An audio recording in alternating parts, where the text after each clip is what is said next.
امریکی ریاست کیلیفورنیا کے شہر لاس اینجلس کو نئی آگ نے لپیٹ میں لے لیا۔ کاسٹک لیک کے قریب پہاڑوں پر آگ کے شعلے۔ لاس اینجلس اور ونچورا کاؤنٹی میں 25,000 افراد کو انخلا کا حکم۔ 500 قیدی دیگر جیلوں میں منتقل۔ طوفانی ہواؤں کے باعث 2 گھنٹوں میں 5,000 ایکڑ رقبہ آگ کی لپیٹ میں آ گیا۔ فائر بریگیڈ کے عملے سمیت ہیلی کاپٹرز اور چھوٹے طیارے بھی آگ بجھانے کی کوششوں میں مصروف۔ لاس اینجلس پہلے ہی خوفناک آگ کی تباہ کاریوں سے نمٹ رہا ہے۔ 7 جنوری سے لاس اینجلس میں لگی آگ پر قابو پانے کی تاحال کوششیں جاری۔ آگ سے تقریباً 40,000 ایکڑ رقبہ جل کر خاکسار، ہلاکتوں کی تعداد 27 ہو گئی۔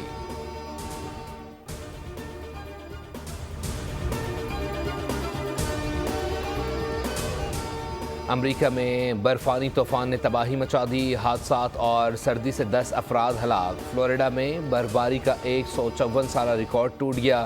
ٹیکساس سے کیرولینا تک 1500 میل کا رقبہ برف سے ڈھک گیا۔ کولوراڈو میں پارہ -39 ڈگری تک گر گیا۔ 8,000 صارفین بجلی سے محروم۔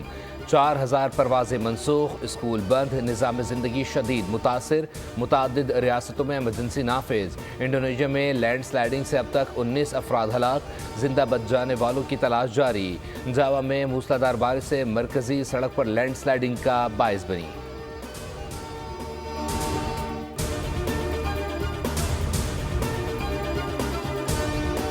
سوشل میڈیا کو کنٹرول کرنے کے لیے نئی اتھارٹی بنے گی۔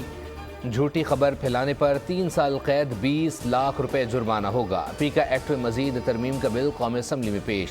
سوشل میڈیا سمیت فیک نیوز سے متعلق اہم قانون سازی کی جائے گی۔ وزیر قانون اعظم نذیر تارڑ بولے، مقررہ مدت میں ٹرائل مکمل نہ ہونے پر نتائج ہوں گے۔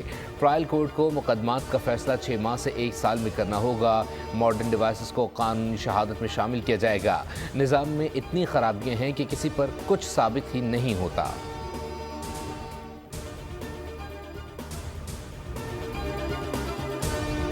اور توشہ خانہ 2 کیس میں بانی پی ٹی آئی اور بشرا بی بی کی برید کی درخواستوں پر سماعت آج ہوگی۔ اسلام آباد ہائی کورٹ کے ایڈیشنل جج جسٹس راجہ انعام امین منہاس سماعت کریں گے۔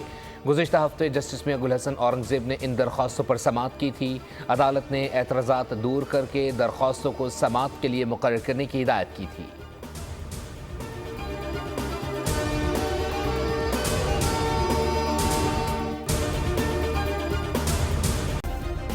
سبسکرائب کریں اور بیل دبائیں تاکہ کوئی خبر رہ نہ جائے۔